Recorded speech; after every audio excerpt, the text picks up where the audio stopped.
اعوذ باللہ من الشیطان الرجیم بسم اللہ الرحمن الرحیم وبہ نستعین وہو خیر معین رب اشرح لی صدری ویسر لی امری واحلل عقدۃ من لسانی یفقہوا قولی اما بعد بسم اللہ الرحمن الرحیم۔ عزیزان محترم، مقدمات نماز کا سلسلہ جو ہے وہ جاری تھا۔ مقدمات نماز سے مراد، جیسے کہ گزشتہ درسوں میں بیان کیا گیا تھا، کہ وہ سارے کے سارے مسائل اور وہ سارے کے سارے احکام ہیں کہ جن کا تعلق ایک نمازی کے لیے نماز سے پہلے اس کی تیاری اور اس سے آگاہی جو ہے وہ ضروری ہے۔ جیسے نمازی کے لیے یہ ضروری ہے کہ نماز سے پہلے اسے یہ معلوم ہو کہ نماز کا وقت داخل ہو چکا ہے، تو یقیناً وقت کے مسائل کے بارے میں اس کا آشنا ہونا اور وقت کے معلوم کرنے کا طریقہ جو ہے وہ اس کے لیے ظاہر میں معلوم ہونا جو ہے وہ ضروری ہے۔ اس کے ساتھ ساتھ نمازی کے لیے یہ ضروری ہے کہ اسے یہ معلوم ہو کہ قبلہ کہاں پر ہے، کہ جس کی طرف رخ کر کے اس کو نماز پڑھنا ہے۔ تو قبلے کی شناخت کیسے ہو، کیسے معلوم ہو کہ قبلہ کیسے تلاش کیا جاتا ہے، اور اگر کہیں سے کوئی خبر ملتی ہے تو یہ خبر کس قدر قابل بھروسہ ہے۔ تیسری چیز، نمازی کو یہ معلوم ہونا چاہیے کہ نماز سے پہلے اس کا بدن، اس کا لباس اور طہارت ظاہری و طہارت باطنی، وضو، غسل و تیمم کے مسائل کیا ہے۔ اسی طریقے سے مقدمات نماز میں ایک اور اہم شرط ہے، وہ ہے نماز پڑھنے والے کی جگہ۔ جس طریقے سے نمازی کا لباس کے بارے میں یہ شرط ہے کہ اس کا لباس جو ہے وہ مباح ہو، پاک ہو، اسی طریقے سے نمازی جس چیز سے طہارت حاصل کر رہا ہے، مثلا وہ پانی جو ہے یا وہ جو مٹی ہے وہ پاک ہونی چاہیے یا مباح ہونی چاہیے۔ یہ سارے احکامات ہیں۔ اسی اعتبار سے نمازی جس جگہ پہ نماز پڑھ رہا ہے، چاہے وہ مصلی ہو، چاہے وہ زمین ہو، چاہے وہ مکان ہو، اس سلسلے میں کیا احکامات ہیں کہ وہ پاک ہونے کے اعتبار سے اس کے لیے کیا حکم ہے؟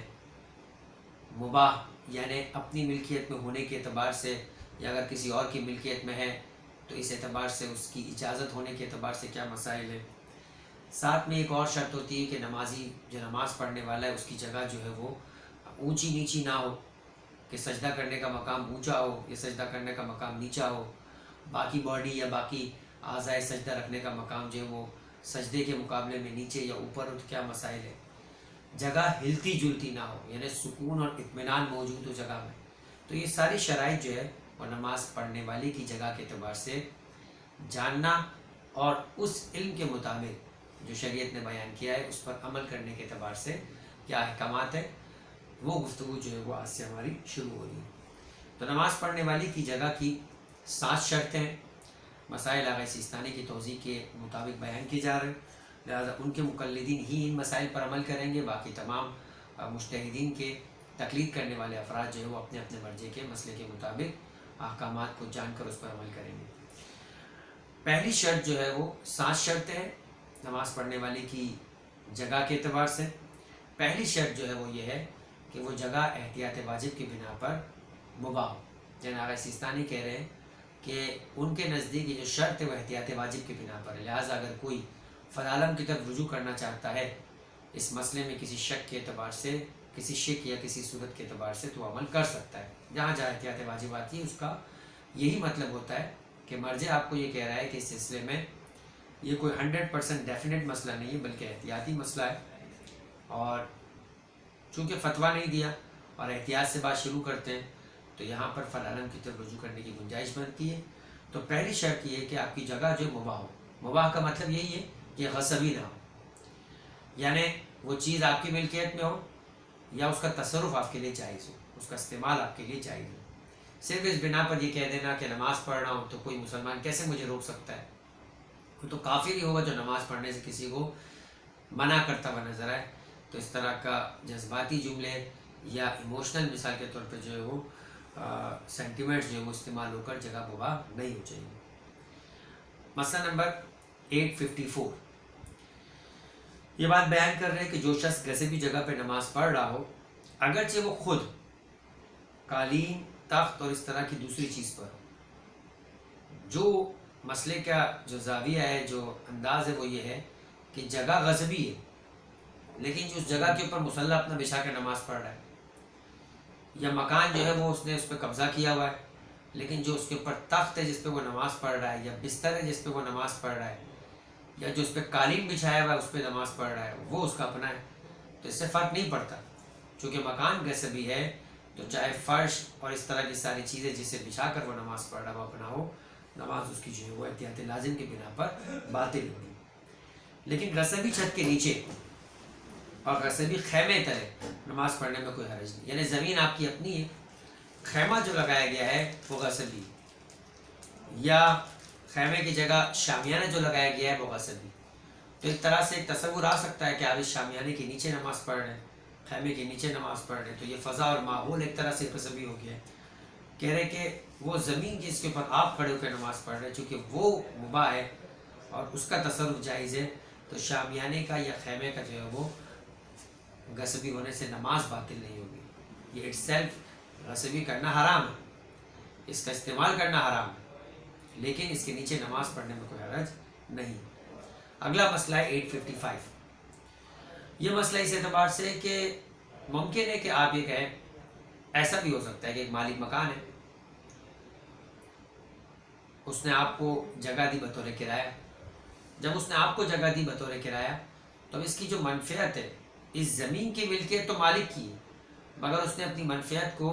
1 مہینے کے لیے، 2 مہینے کے لیے، 1 سال کے لیے کرایہ پہ دے دی. اب مالک مکان یہ کہہ کر گھر میں داخل نہیں ہو سکتا کہ میں اس کا مالک ہوں، تو میں جو ہے وہ اس کو تصرف میں لا سکتا ہوں. ٹھیک ہے میں نے تم کو دی ہے لیکن ملکیت تو میری ہے، لہٰذا وہ اس میں آ کے نماز پڑھنا چاہے. تو شریعت کہتی ہے کہ جس کی منفعت کسی کی ملکیت ہو گئی ہو تو جب تک اس کی منفعت اس کے اختیار میں ہے، مالک مکان بھی اس میں تصرف نہیں کر سکتا ہے اس منفعت کے مالک کی اجازت کے بغیر. اسی طریقے سے 2 طرفہ مسئلہ بھی ہوتا ہے کہ مالک مکان نے کہا ہے کہ میں نے مکان تم کو کرایہ پہ دیا، تمہیں اجازت نہیں ہے. کچھ ممالک میں یا کچھ علاقوں کے اندر یہ رواج و طریقہ کار ہوتا ہے، کچھ جگہ برعکس بھی ہوتا ہے کہ اگر کسی کو دیے تو کہتا ہے کہ میری مرضی ہے بھائی،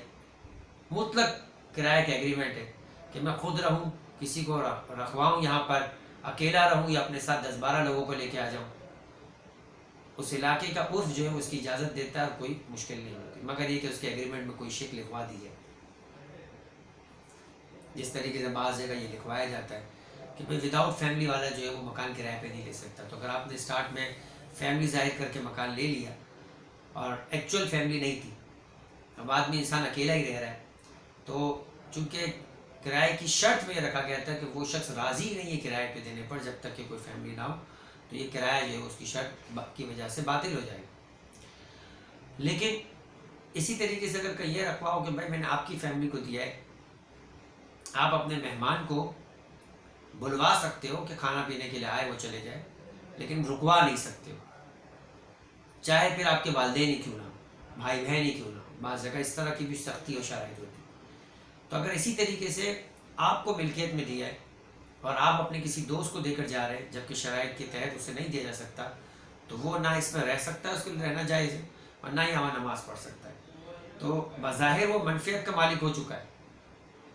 لیکن مالک بھی اس کے گھر کے اندر نماز نہیں پڑھ سکتا، لیکن اس کا کوئی دوسرا جاننے والا بھی نماز نہیں پڑھ سکتا اگر کرائے کے ایگریمنٹ میں یہ شامل تھا کہ وہ کسی اور کو جو ہے وہ یہ شیئر نہیں کرائے گا. مسئلہ نمبر 855. ایسی جگہ نماز پڑھنا جس کی منفعت، جس کا فائدہ کسی اور کی ملکیت ہو، تو منفعت کے مالک کی اجازت کے بغیر وہاں نماز پڑھنا غصبی جگہ پر نماز پڑھنے کے حکم میں. یہ حکم ورڈ اسی لیے کہا کہ ایکچوئل تو وہ غصبی نہیں ہے، لیکن چونکہ منفعت کسی اور کی ملکیت میں جا چکی ہے ایگریمنٹ کے تحت، تو اسے غصبی جگہ کا استعمال ہی کہا جائے گا. مثلا کرائے کے مالک میں، مالک جو ہے مکان میں اگر مالک مکان یا کوئی اور شخص کرایہ دار کی اجازت کے بغیر نماز پڑھے تو احتیاط واجب کی بنا پر اس کی نماز باطل ہے. اب یہاں بھی احتیاط واجب لگائی، ممکن ہے کوئی دوسرا فلعلم کہتا ہو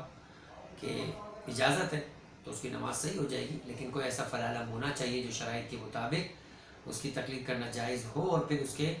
فتوے کے تحت آپ کو یہ اجازت ملتی ہو تو پھر اس پر عمل کر کے آپ نماز پڑھ سکتے ہیں. مسئلہ نمبر 856. اب یہ بھی ایک کام کا مسئلہ ہے. امام بارگاہوں میں، مسجدوں میں، یا بعض اوقات پبلک پلیسز کے اندر ایسا ہوتا ہے، مالک آپ نہیں ہیں مگر آپ وضو کر کے کسی جگہ پر جا کر بیٹھ گئے، اب یہ جگہ آپ کے تحت تصرف آ چکی ہے، سب کے لیے اس کا استعمال مباح تھا، آپ بھی بیٹھ سکتے تھے، میں بھی بیٹھ سکتا تھا، مسٹر ایکس بھی بیٹھ سکتا تھا، مسٹر وائی بھی بیٹھ سکتا تھا، کوئی بھی آ کر بیٹھ گیا، مثال کے طور پہ آپ بیٹھ گئے، اب آپ کو وضو کرنے جانا پڑا، آپ کی چیزیں وہاں پڑی ہوئی ہیں، ایک طرح سے آپ نے اس کو اپنی تصرف میں لینے کا نشانیاں رکھی ہوئی، آپ وضو کر کے واپس آئے اور وہاں پہ بیٹھا ہوا نماز پڑھ رہا تھا. اور عام طریقہ ہے، ہم کہتے ہیں بعض اوقات جو زیادہ دیندار ہوتے ہیں جذباتی ہو جاتے ہیں، اور وہ کہتے ہیں کہ تم نے میری اجازت کے بغیر یہ نماز پڑھی، تمہاری نماز صحیح نہیں، آیا اس کی نماز صحیح ہے یا نہیں؟ اب یہ نہ منفیت کا مالک ہے، مالک نہیں، اور نہ ہی جو ہے وہ جگہ اس کی ملکیت میں، لیکن اس کے تصرف میں اس نے اس جگہ پر آ کر سب کے لیے مباح تھا، لیکن اس نے یہاں پر آ کر سبقت کی اور ایک طرح سے اس جگہ کو اپنے کنٹرول میں لے لیا. لہٰذا اگر اس کا یہاں بیٹھنا ہی صحیح نہیں ہوتا تو پھر تو ایک الگ عنوان ہوتا، لیکن اس کا بیٹھنا صحیح ہے، اس نے سبقت کی ہے، اس نے مثال کے طور پہ اس جگہ کے اوپر اپنا ایک حق پیدا کر لیا. اب اس حق کو بغیر اس سے پوچھے ہوئے استعمال کرنا، آیا اس طرح سے بھی نماز باطل ہوگی یا نہیں؟ کام تو ناجائز ہے، گنہگار ہوگا کہ اس نے اس کے حق میں بغیر اس کی اجازت کے تصرف کیا، لیکن نماز صحیح ہوگی. تو آغا سیستانی کے نزدیک جو ہے وہ یہ گنہگار ضرور ہے، کسی کو بھی کسی کے حق سے محروم کرنا بغیر اس کی اجازت اور بغیر اس کی رضایت کی جائز نہیں، چاہے اسی طرح کا تصرف ہو کہ وہ اس کا خریدا ہوا نہیں ہے، اس کی ملکیت میں آیا ہوا نہیں ہے، اس نے اس کی منفیت کے پیسے نہیں دیے، جیسے لوگ کہتے بھی ہیں کہ زمین تو اللہ کی ہے، تم نے کون سے پیسے دے کے خریدی ہے؟ ٹھیک ہے، پیسے دے کے نہیں خریدی، زمین ساری خدا کی تھی، لیکن پروردگار نے سب کے لیے جائز قرار دی تھی، اس نے اپنا حق سبقت کر کے پیدا کر لیا. اب جب سبقت کر کے پیدا کر لیا حق، تو بالآخر شریعت کا حکم ہے کہ پھر اس کا حق ہے، جب تک یہ یہاں بیٹھا ہوا ہے اس کا حق جو ہے وہ ہے، اور اس کو کوئی اس حق سے جدا نہیں کر سکتا. اگر کوئی شخص مسجد میں بیٹھا ہو اور دوسرا شخص اسے باہر نکال کر اس کی جگہ پہ قبضہ کرے، اب یہ تو تھوڑا سا اور زیادہ جو ہے وہ اگلا مرحلے کا ہے، کہ ایسا نہیں ہے کہ کوئی شخص وہاں سے اٹھ کر گیا اور دوسرا شخص آ کر بیٹھ گیا، باہر نکال کر، یعنی اسے اس کے حق سے محروم کیا، دھکا دیا، اور اب آ کے اس کی جگہ بیٹھ گیا. ایسا بھی بہت ساری جگہ پہ ہوتا ہے، لائن میں کبھی کبھی ایسا ہوتا ہے کہ آپ لگے ہوئے، آپ کو کمزور دیکھ کر، چھوٹا دیکھ کر، یا کوئی پاورفل آدمی آ کر جو ہے وہ آپ کو ہٹا کے آپ کی جگہ پہ لائن پہ کھڑا ہو جاتا ہے اور آپ کو پیچھے کر دیتا ہے. اب یہ کام اٹس سیلف ناجائز ہے، کیونکہ اس نے حق پیدا کر لیا، اب اس کو اس کے حق سے محروم نہیں کیا جا سکتا کیونکہ اس نے سبقت کی. لہٰذا بہرحال اگر سیستانی فرماتے کہ اگر کوئی اس طرح سے نماز پڑھے تو اس کی نماز صحیح ہے، اگرچہ اس نے گناہ کی ہے. 857 یہاں تک کہ مسائل مکمل ہونے کے بعد اب اگلا مرحلہ ہے، وہ یہ ہے کہ ٹھیک ہے مجھے معلوم ہے کہ غصبی جگہ پہ نماز پڑھنا جائز نہیں ہے، لیکن یا تو میں بھول گیا کہ یہ غصبی ہے، میرے ذہن سے نکل گیا کہ اس پر کسی اور کا حق موجود ہے، شاید اسی وجہ سے کہ اب تک جو ہے وہ میں مالک تھا، میرے والد نے اس جگہ کو کرائے پہ دے دیا، ابھی وہ کرایہ دار آیا نہیں ہے، لیکن بہرحال اس نے اپنا کرایہ دے دیا تو اس کی منفیت میں چلا گیا، میں بھول گیا کہ اس کا کرایہ شروع ہو گیا. یا جو ہے وہ اسے جو ہے وہ علم ہی نہیں ہے کہ یہ جگہ جو ہے وہ غصبی ہے، اور نماز پڑھ لی اور نماز کے بعد کسی نے بتایا کہ تم کو معلوم نہیں ہے کہ جگہ غصبی ہے، تم جیسے مالک سمجھ کے نماز پڑھ رہے ہو، وہ مالک ہی نہیں ہے. ہمیں معلوم ہو چکا ہے کہ اس پر کسی نے دعویٰ کیا اور اپنے دعوے میں ثابت ہو چکا ہے یہ جگہ اس کی ملکیت میں نہیں، اس نے ناجائز قبضہ کیا ہوا تھا. اگر نماز کے بعد معلوم ہوا تو نماز صحیح ہے، اگر معلوم تھا لیکن بھول گیا تھا اور نماز کے بعد یاد آیا تو نماز صحیح ہے. لیکن ایک تیسری کنڈیشن بھی ہے، وہ یہ کہ میں نے خود غصب کیا تھا، یعنی میں نے خود جو ہے وہ اس جگہ پر اس کو مالک کو نکال دیا تھا، یا مالک کے ساتھ میرا ڈسپیوٹ چل رہا تھا اور میں نے اس کے حق کو قبول کرنے سے انکار کر دیا تھا. وراثت میں اس طرح کے مسائل بہت ہوتے ہیں، کاروباری پارٹنر سے مسائل ہو جاتے ہیں، اور میں پھر خود بھول گیا کہ بھائی اس جگہ کے اوپر تنازع اسٹارٹ ہو چکا ہے، میں نے کسی کے ساتھ اس میں جھگڑا کیا ہوا ہے، جب تک ہم دو ساتھ تھے تو ہم دونوں کو ایک دوسرے کی اجازت تھی، مگر اب وہ راضی نہیں ہے، تو اگر میں نے خود اس پر غصبی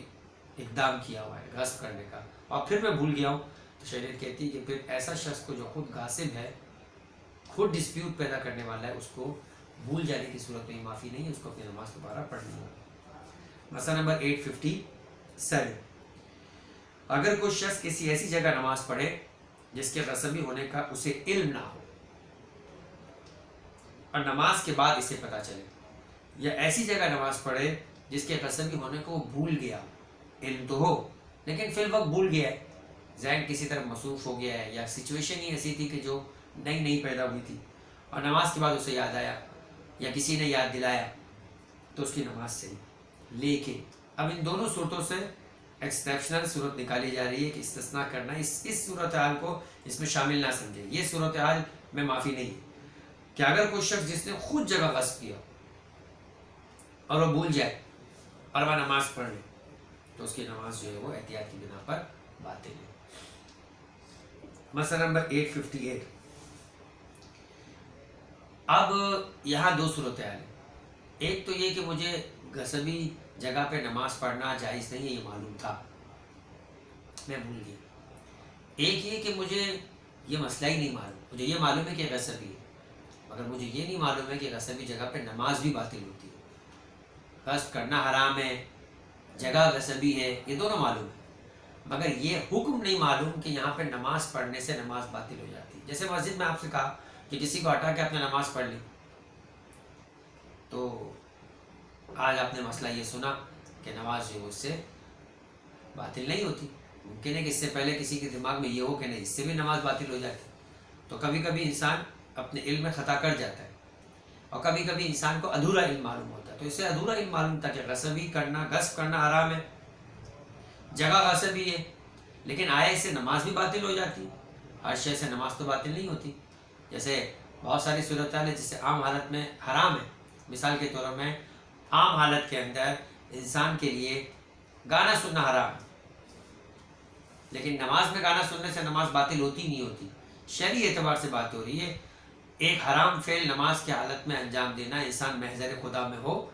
تو کوئی شک نہیں اس میں کہ یہ شدید ترین حرام، لیکن نماز اس سے باطل ہوگی یا نہیں، شریعت کا حکم ہے کہ اس سے نماز باطل نہیں ہوتی۔ اسی طریقے سے بہت ساری چیزیں ہو سکتی ہیں جو نماز کے علاوہ حرام ہو، لیکن اس کی حرمت جو ہے وہ نماز پڑھنے کو فرق نہیں کرتی۔ مثال کے طور پہ ایک شخص کے لیے حرام ہے کہ وہ نامحرم کی طرف نگاہ کرے، اگر وضو کرتے ہوئے وہ نامحرم کی طرف نگاہ کرے تو حرام ہے، لیکن وضو اس سے باطل نہیں، وہ گنہگار ہے، اس میں کوئی شک نہیں۔ تو اب اسے یہ معلوم ہے کہ یہ غصب کرنا حرام ہے، یہ چیز غصبی ہے، لیکن اس پہ نماز کیا، نماز بھی پڑھنے سے نماز باطل ہو جائے گی، یہ نہیں معلوم۔ اب کیا ہوگا اگر کوئی شخص جانتا ہو کہ یہ جگہ غصبی ہے اور اس میں تصرف حرام ہے، لیکن اسے یہ علم نہ ہو کہ غصبی جگہ پہ نماز پڑھنے میں بھی اشکال ہے اور وہ نماز پڑھ لے، تو احتیاط واجب کی بنا پر اس کی نماز باطل ہے۔ ونس اگین اسے اس بات کی اجازت ضرور ہے کہ فر عالم کی طرف رجوع کرے، مگر آغا سیستانی کہتے ہیں کہ یہ نماز کافی نہیں ہوگی، اسے نماز دوبارہ پڑھنی ہوگی۔ مسئلہ نمبر 859، اب یہ کہہ رہے ہیں کہ اگر کوئی شخص واجب نماز سواری کی حالت میں پڑھنے پہ مجبور ہے، سواری سے نیچے نہیں اتر سکتا ہے، مثال کے طور پہ ایسا ہوتا ہے آج کل کی دنیا کے اندر، مثال ہے کہ اگر وہ سواری سے اتر گیا اور بارڈر پاس نہ کر سکا تو بارڈر بند ہو جائے گی، ساری رات یہاں گزارنا پڑے گی، اگلے دن کا انتظار کرنا پڑے گا، زحمتیں ہیں، رکنے کا کوئی انتظام نہیں ہے، ساتھ میں فیملی موجود ہے، ٹھنڈ کا موسم ہے، دیگر 100 قسم کے مسائل پیدا ہو سکتے، تو بارڈر کراس کرنی ہے، لہٰذا بس والا بس روکنے پہ راضی نہیں ہے، یہ علاقہ خطرناک ہے، وہاں روکا ہی نہیں جا سکتا ہے رات کے وقت میں، تو ایسی صورت میں نمازی جو ہے وہ سواری کی حالت میں نماز پڑھنے پہ مجبور ہے، اور سواری کا جانور یا اس کی زین یا نال کوئی بھی چیز غصبی ہے تو احتیاط واجب کی بنا پر اس کی نماز باطل ہے، اور اگر وہ شخص اس جانور پہ سواری کی حالت میں مستحب نماز پڑھنا چاہے تو بھی یہی تو مجبور بھی ہے، تب بھی کہہ رہے ہیں کہ چونکہ پسند جس گاڑی میں بیٹھا ہے یہ گاڑی قبضے کی ہے، چاہے خود قبضے میں نہیں لی ہے، کسی اور ڈرائیور قبضے میں لے کے جا رہا ہے، ٹھیک ہے، لیکن اس کا جانور غصبی ہے، یا اس کی زین جس پر وہ بیٹھا ہوا وہ غصبی ہے، یا نال جو گھوڑا جس کی نال کے بغیر وہ چلتا ہی نہیں وہ غصبی ہے، تو آغا سیستانی فرمانے کہ یہ نماز جو ہے وہ باطل ہے۔ اگر کوئی شخص کسی جائیداد میں دوسرے کے ساتھ شریک ہو، اگلا مسئلہ ہے مسئلہ نمبر 816، اور اس کا حصہ جدا نہ ہوا ہو، ایک والد کا انتقال ہو گیا، دو بھائی ہے، ایک زمین میں شریک ہے، ابھی دونوں میں سے کسی ایک نے اپنا حصہ جدا نہیں کیا، اس کا مطلب اس زمین کا ہر حصہ 50-50% جو وہ دونوں بھائیوں کا ہے، تو اپنے شراکت دار کی اجازت کے بغیر وہ اس جائیداد میں تصرف نہیں کر سکتا۔ وہ یہ نہیں کہہ سکتا 50% تو میرا ہے نا، جو 50% میرا ہے وہ مشخص ہی نہیں ہوا، یہ والا 50%، وہ والا 50%، وہ والا 50%، ہر شے، ہر ذرے میں دونوں 50% شریک ہے،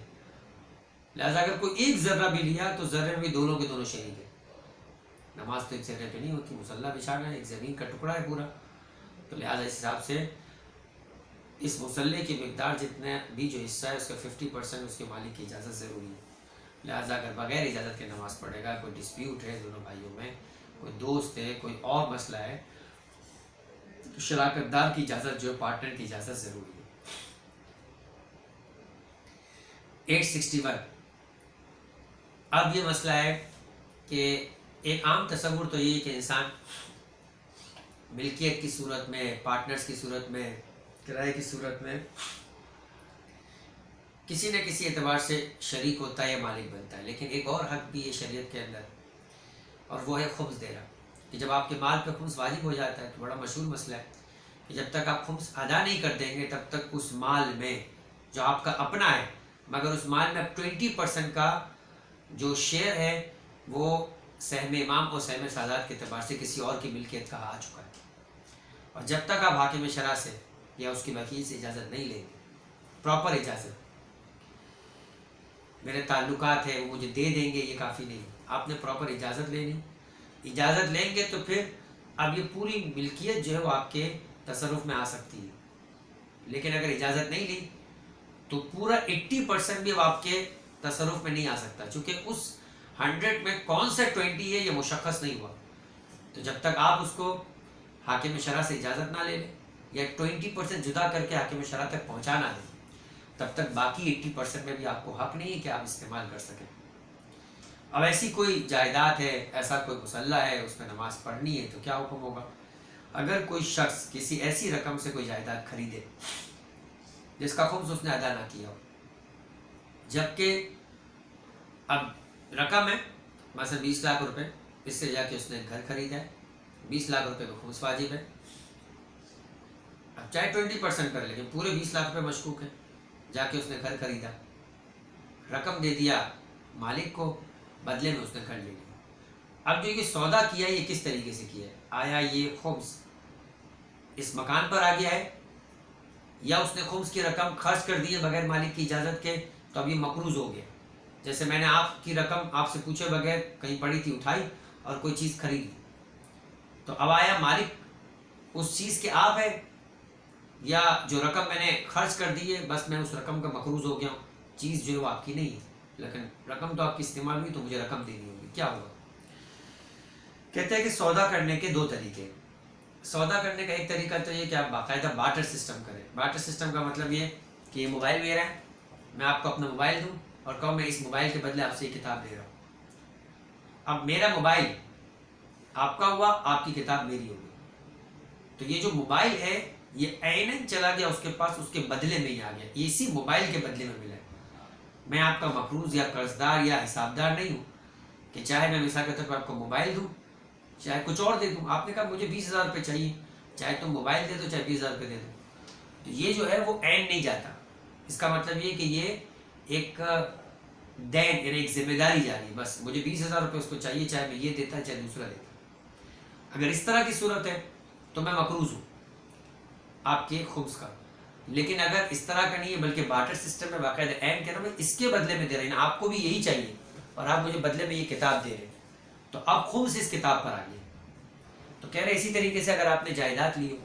اور کہا میں اس رقم کے بدلے جس یہی عیناً رقم دے رہا ہوں تم کو، اس کے بدلے میں یہ زمین لے رہا ہوں، تو خمس اس زمین پر آ گیا، اب اس زمین پہ بغیر خمس کے مستحقین کی اجازت کے بغیر تصرف نہیں ہو سکتا، لیکن اگر یہ نہیں ہے آپ نے کہا میں زمین بیچ رہا ہوں 20 لاکھ روپے چاہیے، آپ نے کہا ٹھیک ہے اس وقت یہ رقم پڑی تھی اس کو خمس واجب میں دے دیا، اس کو اس سے غرض نہیں تھا، کوئی اور دے چل جاتا، تو اس کا مطلب یہ کہ یہ 20 لاکھ روپے آپ نے ضائع کر دیے، اب کہ آپ دوسرا بھی دے سکتے تھے، تو اب مقروض ہو گئے خمس کے مستحقین کا اس 20 لاکھ روپے پہ، اب کہیں سے بھی لا کے 20 لاکھ روپے یعنی رقم ادا کریں۔ اگر کوئی شخص ایسی رقم سے کوئی چیز خریدے جس کا خمس اس نے ادا نہ کیا ہو، جبکہ سودے میں رائج طریقے کے مطابق قیمت اپنے ذمے لے لی، تو اس جائیداد میں تصرف کرنا اس کے لیے حلال ہے۔ قیمت اپنے ذمے لے لی، یعنی وہ ذمہ دار قیمت کا ہے، جائیداد ملتی نہیں ملتی کوئی فرق نہیں پڑتا، اور وہ شخص ادا شدہ قیمت کے کا خمس کا جو ہے وہ مقروض کے ذمہ دار، یعنی وہ ذمہ دار جو ہے مستحقین کو خمس ادا کرنے کا ہے۔ لیکن اگر وہ عین اسی مال سے جائیداد خریدے جس پر خمس واجب الادا تھا، عین اسی مال سے، کہ بھئی یہ میں عین دے رہا ہوں تم کو تاکہ تم مجھے اس کے بدلے میں دوسری چیز دو، تو اب عین گیا ہاتھ سے، تو حاکم شرع کی اجازت کے بغیر جو اس نے جائیداد خریدی، اب اس جائیداد پر خمس واجب ہے، اس پر تصرف حرام ہے جب تک حاکم شرع سے اجازت نہ لے لے، اور پھر حاکم شرع کے ساتھ مصالحت ہو کہ اس کا 20% جو ہے یا تو دیا جائے گا یا اس کی رقم دی جائے گی۔ تو احتیاط واجب کی بنا پر اس جگہ نماز پڑھنا بھی باطل ہے۔ آج کی حد تک مسئلہ نمبر 861 تک ہم اپنے مسائل کو روکتے ہیں، انشاءاللہ اگلی گفتگو کے اندر ان مسائل کو آگے بیان کیا جائے گا اور اسی اعتبار سے گفتگو کو بڑھایا جائے گا۔ وما علینا الا البلاغ۔